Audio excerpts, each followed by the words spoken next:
Could this be your once-in-a-lifetime chance to see a cosmic event?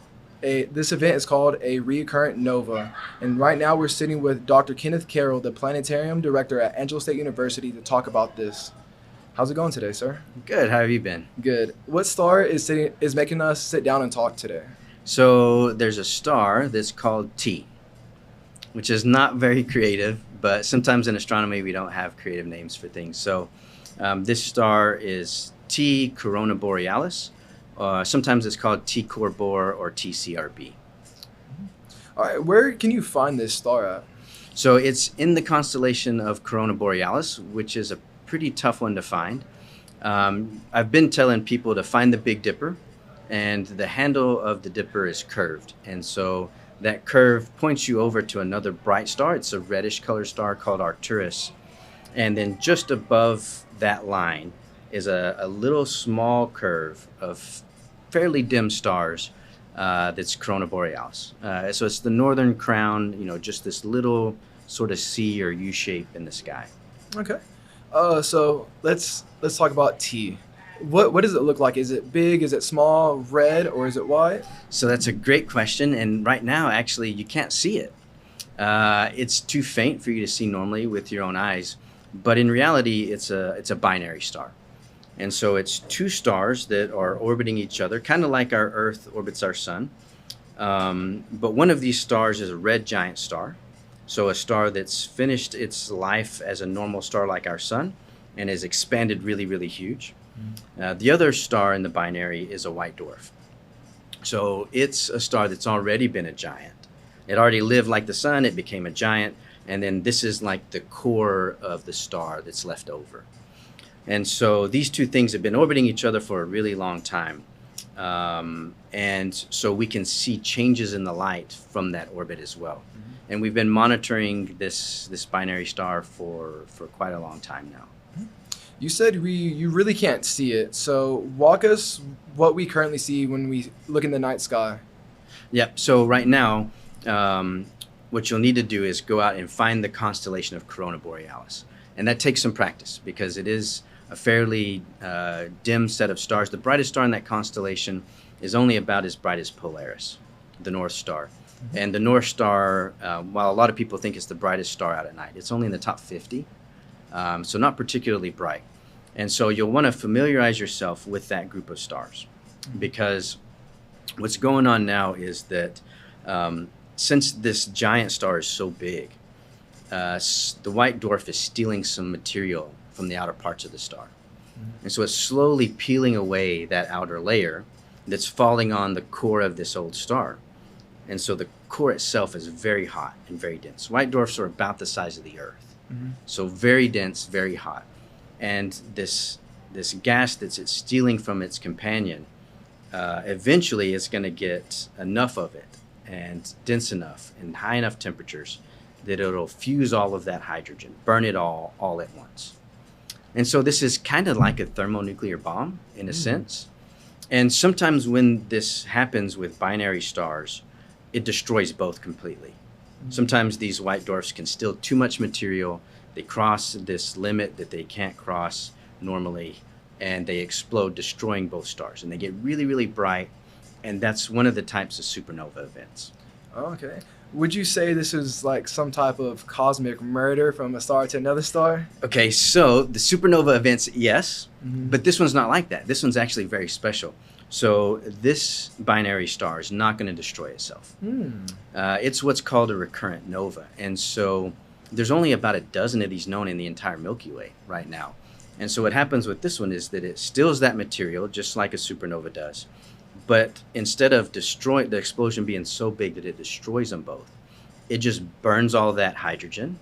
The whole system calms back down and it starts back over again. So the white dwarf starts stealing more material. Eventually it steals too much. It flares up again and then starts over again. All right.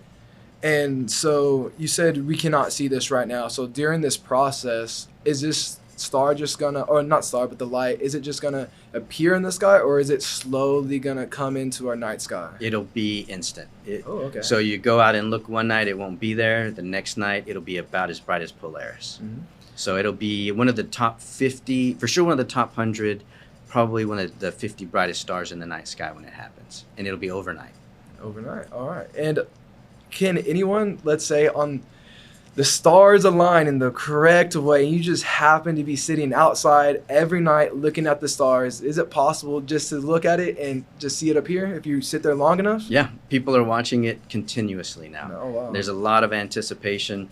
You know, the reason, part of the reason is special. There are only 12 of these known, but this is the only one that I know of that starts off as an object that we can't see and becomes one that we can. So, you know, historically it's been pretty popular. Last time it happened was 1946. So it's 80 years in between, which means almost nobody alive today saw it last time it happened. So it's pretty much literally a once in a lifetime event. And so people have been taking data with their telescopes, going out every night and observing this thing for years now. And a couple of years ago, people made a prediction. It was starting to behave like it did right before it erupted in 1946. Oh, wow. And so they were predicting that it was going to erupt in 2023. Obviously, that hasn't happened. Yep. So if it's possible, the anticipation's even higher, because with each passing day, the likelihood of it happening is getting higher and higher and higher. Oh, wow. That sounds fun. So within the next year or so, I'm not saying it's going to be tomorrow or even next month, but in the next year it should explode. So how long will it be up in our night sky? Okay, so that's a great question. So the night it erupts, the day it erupts, it'll be about as bright as Polaris, but it'll immediately start getting dimmer. And so it'll get about 1 magnitude dimmer per day. So you're only going to be able to see it with your own eyes for less than a week.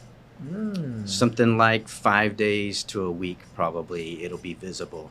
And then it'll be invisible to us again, and it'll be 80 more years. All right. So once it makes the news that it's here, you have to go fast. You gotta go out that night. Yep. Yeah. As soon as you can, when it's clear, and if it's cloudy, you know, if you want to see it, you're gonna have to drive. Okay. Because it's just a few days that it'll be easily visible.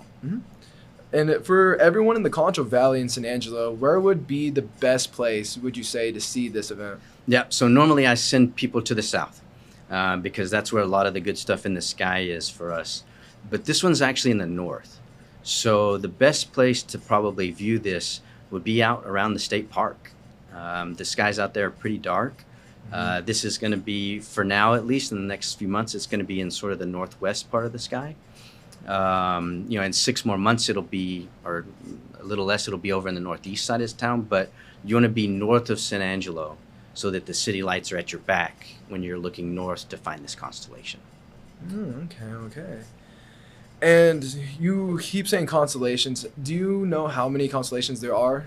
88. 88? Officially from the IAU, there's 88. Okay. But it depends on the culture, and you know, most of ours come from Western civilization, especially in the northern sky. But southern sky, they're smaller and more modern, and so officially recognized there are 88.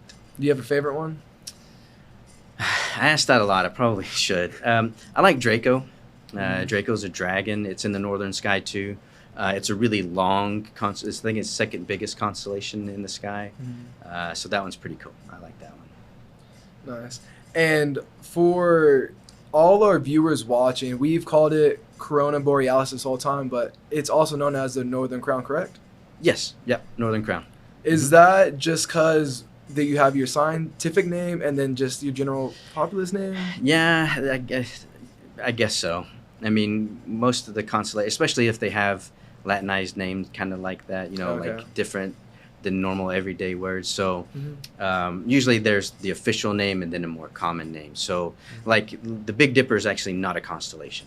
Oh, okay. It's Ursa Major. It's a bear, and the Dipper part is just part of that constellation. Oh. So technically it's known as an asterism. It's a group of stars within.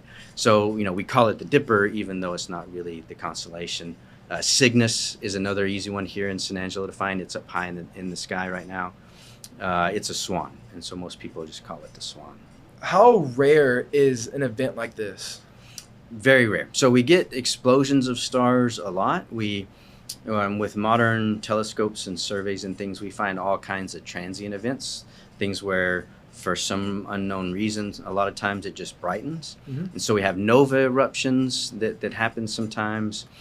We've got supernova eruptions. Sometimes one object can pass in front of another, and it'll cause it to brighten for just a brief period of time.